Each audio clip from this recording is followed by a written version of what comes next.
Hey, parents, nice to see all of you. We're going to get started with our seminar on the NJSLA. Sarah, who is our center director here at Wholesome, she's going to be presenting to you everything that we've worked on the English end. The reason that we even wanted to do this is because we got a lot of questions throughout the cycle about what we're covering, why we're covering it. So we just wanted to do a really broad spectrum, comprehensive summary of what we're doing and why that applies to your child's experience with the test. So for us today, our goal is to help you understand the objectives of the actual test itself. I think that that'll give you an understanding of what we're doing and why we were doing it in the way that we were. And by the end of this, and of course, how we prepared your child for that test. And by the end of this seminar, you'll be able to summarize the general test cycle objectives. That means for us at Wholesome, what are lesson objectives? What were the specific skills that we were trying to model and practice with your children? And you will also be able to explain the test taking skills that were being practiced. I want you to understand the why, the what, the how, all the 5 W's that went into the thought process of this cycle. I want to start off with a couple of key facts about the actual test itself, because there's a lot of misinformation that is constantly swirled around about the NJSLA. It's almost a myth. You know, it's almost become like this legend of the NJSLA and how it impacts your child and how it will affect your child's future permanently. And I wanted to tell you that that's not necessarily the case. What you've heard anecdotally about the NJSLA, while compelling and while anecdotes are very easy to listen to, it might not be factual. But from my experience in schools, from discussions that I have with other teachers and even administration themselves, I want you to have a better understanding of what the test really is and what it measures. It's designed to assess your child's proficiency in math and language arts. It's gone through many iterations based on legislation and Common Core standards and the varying adjustments that the Common Core has made. And it's not a test that your child can specifically study for. It's not like a history test where you're going to get like a study guide and you base it off of that. That is a not possible thing to do for the NJSLA. And you're not supposed to do that either. That is not an effective way to prepare for this test. The test consists obviously of multiple choice questions as well as essay prompts. One of the concerns that we got was that the cycle was very homework heavy. And so hopefully when you come back to us next year for this cycle, you'll know as a parent to help your child parse out the work throughout the week. We often had a reading followed with multiple choice and sometimes even a pre-write. Don't try to do all those in one day. That's not what we want for your child in general for wholesome work, but especially with the NJSLA because it was work heavy. We designed this cycle partially based on the needs of our children, partially based on requests from parents, and then partially that we know that to help prepare kids to confidently take the test is really going to set them up for success. So we ask for your partnership since this is something that you also wanted as well. Our program focuses on preparing your child for each of these components through targeted instruction and practice. Because we assume that this test consists of skills already acquired, we wanted to focus on the specific skills to help your child feel prepared for the test-taking experience. What's so important for our cycle and what I think really sets it apart is that we're not preparing for the content that should already be covered. We are preparing for the necessary skills in order to excel in this test. A little more about the NJSLA. It was a test that was not always called the NJSLA. You probably heard of the PARCC test, right? And so even before that, there was another iteration of this test. This started in the 70s. This was based on legislation, mostly to ensure that underprivileged children and kids that might be slipping through the crack wouldn't. We really cracked down on this in like the early 2000s with the No Child Left Behind. And so that's when I think it really became very hyped up, and especially in communities where the idea of testing is very prevalent. But this is not the make it or break it. If your child gets less than a 4, they will not stay behind. If your child doesn't do well, this is not what's going to either allow or deny them to skip a grade or to pass a grade rather, or to join an honors program or have special advanced placement. You're probably reading this on the screen, but I just wanted to read it again. The PARC and the NJSLA is a shorter version of the PARC test. These assessments are aligned to help or to high-level thinking skills and were created to measure students' ability to apply their knowledge of concepts rather than repeat and memorize facts.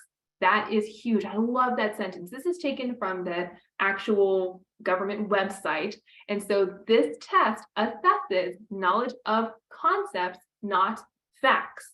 So what I mean by that is, do they have skills, not just do they know A, B, and C words from the dictionary? That is low-level thinking, and that's not what we do here, and that's not what you should be pushing on your child either.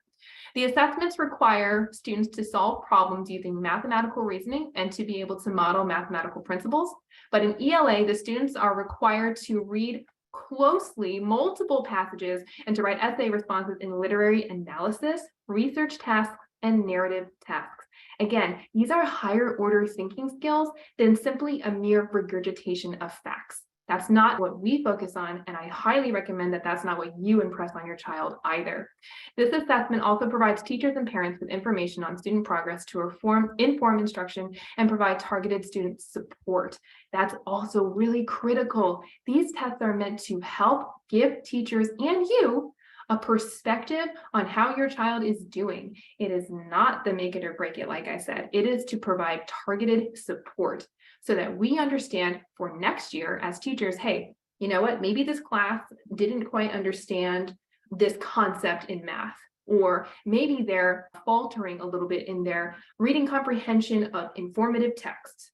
That is what this test is designed for, not as a placement test. This is not a placement test. All right, so get ready for some crowd participation. So as you know, we practice multiple choice and essay as I honed in on before. We practice reading comprehension and assigned outline homework. This is more for the essay, but again, for the multiple choice, we assigned homework. Obviously, that was answering the text. Here's an example taken from 4th grade. What I want you to do, please read the example. Tell me from your understanding, what do you think? What skills are being tested here? And what does your student need to know about the text to answer this question? If you want to use the little emoji to raise your hand, that's cool. If you want to raise your hand on camera, that's cool. If I don't see you, I'm sorry.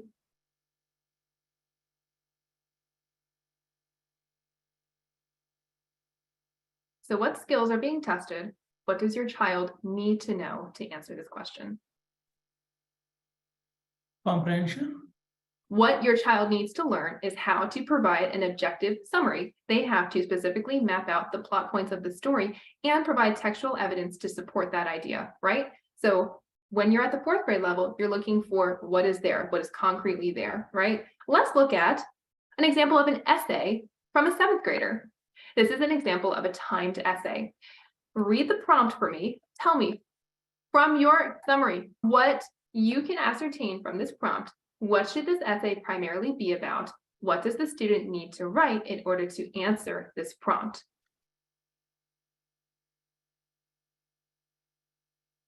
This is not a trick question, but it does get more scaffolded.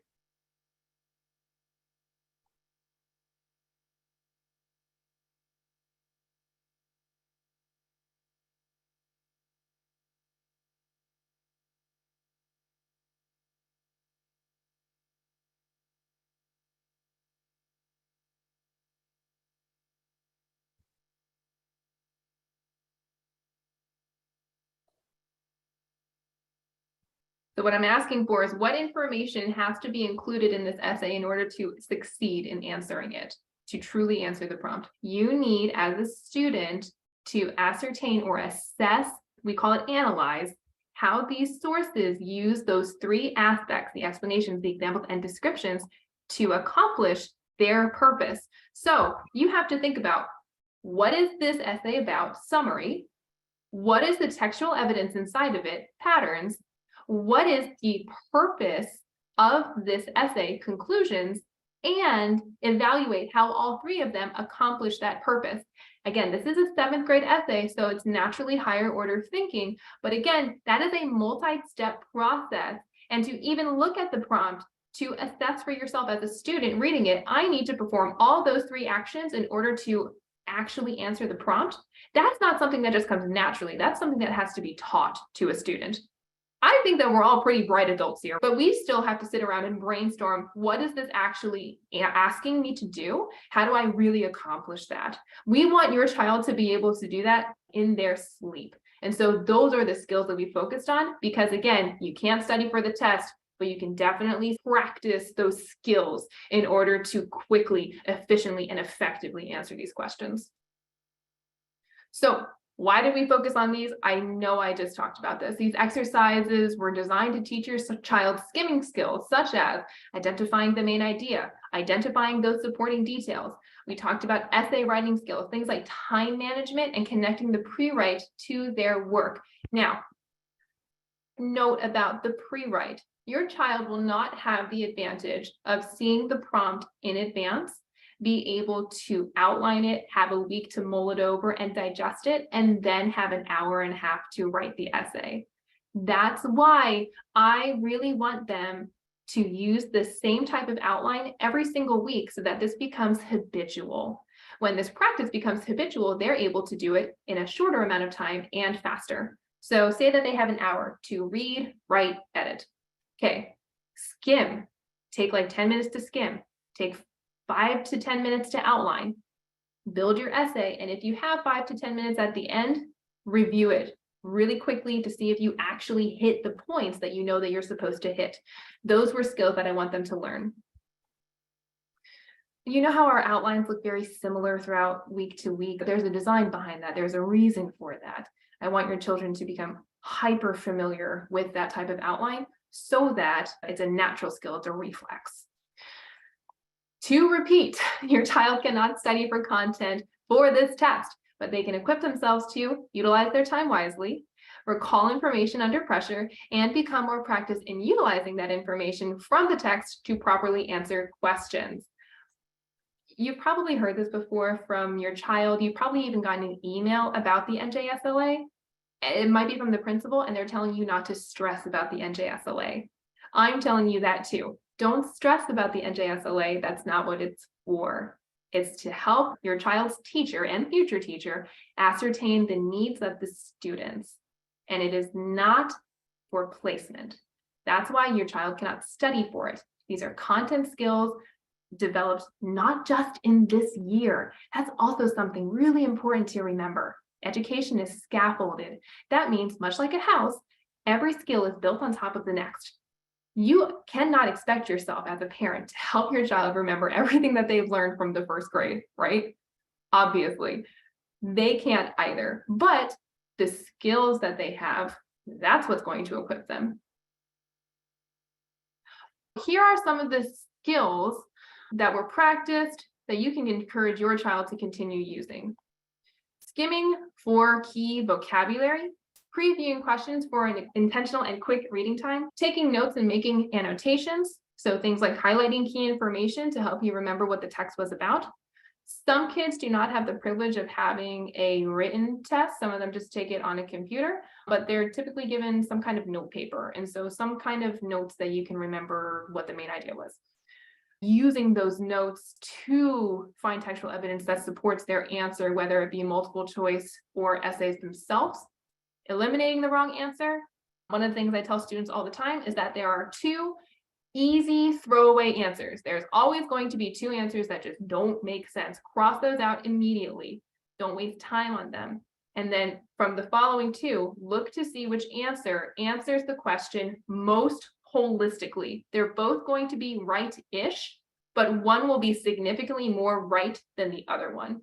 I know that that sounds silly, but again, this is a skill that not every child will know. And this is a skill not just for this standardized test, but for standardized tests in general. You're examining questions to decipher what they're really asking for, reading and deciphering academic questions. This goes for word problems in math. This goes for essay questions for English. So that's huge. If you don't know what you're answering, you're obviously not going to be able to answer it in the most holistic and full way possible. You have to know how to read academic questions, which again is a skill in itself. It's not a content skill, but it is a test-taking skill. Understanding the steps of the writing process, again, like I talked about, If you can have time to outline and plan, right, and then edit, that would be the ideal. And of course, analyzing the prompt. And we want to do this all in an efficient time span. And we want your children to understand how to do that in an efficient time span. So let's talk about assessing your child's progress, because I'm sure that's what every parent wants to be able to do. So here are just some tips that you can do with your child. You can review. We encourage you to review your child's work from the NJSLA test cycle to assess their progress. We've taken NJSLA official practice tests, and that's what we use to build our lessons around. And I guarantee that the NJSLA has been talked about in your child's school. Ask them to recall what they've learned or heard about from both sources. Identify any areas where your child may need additional support or practice.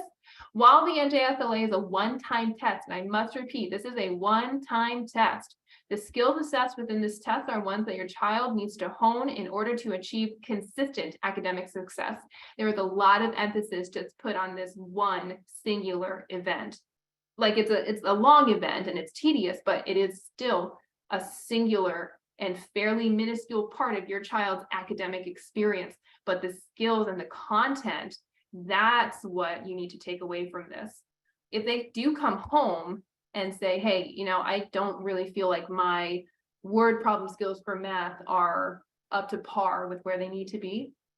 Number one, you have a very advanced child if they say that. But number two, if they can identify that in themselves, then you can say, hey, you know what? That's a skill that we need to focus on for the future. Don't stress them out now for the test, but keep that in the back of your mind as something to ask your child's teacher, something to ask your child's Wholesome teacher. Utilize those progress check-ins, which is the next point, for data for you. Take some time to ask your child how they feel about their progress and the work that they've done so far. I think that you can learn a lot just by having a real and honest conversation with your child. And the last point, and this is the longest and the best and the most essential point, to encourage your child. Your child should walk into this test confidently because they have already learned the knowledge they need to do well on this test. They simply need the skills to tap into that knowledge. Again, they have the content already. They have been through school. They've been through school more days than you have recently. They know the skills. They know the content. Remind them of the skills that they practice not only at Wholesome, but at school themselves. Affirmation is crucial to school-aged children, and you are instrumental in that category. Do not underestimate your impact on your child. If you stress them out, if you overhype this test, if you talk down to them about ways that they're lacking, you will inadvertently harm your child's success rates for this test. It's like riding a bike when you're in your 40s, right? It's something that you just need a little bit of encouragement and a little bit of reminder on how to do, and then you can probably ride the bike.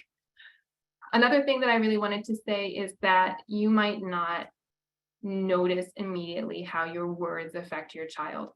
And you can probably think back even in your own childhood of times when someone, an adult, reached out to you, or a kind word that was said.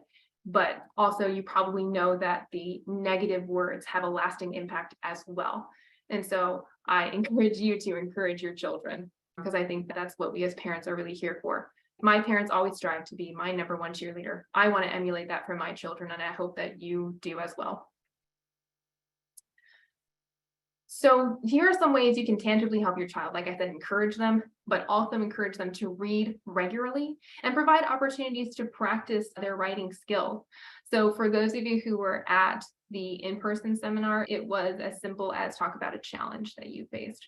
Maybe you guys can do it together. Something kind of silly, but also kind of useful that my daughter and I do. We have a notebook that we pass back and forth where we write little letters to each other. They are not academic, but it is something that she does to write. If your child can enjoy these things, you've already won half the battle.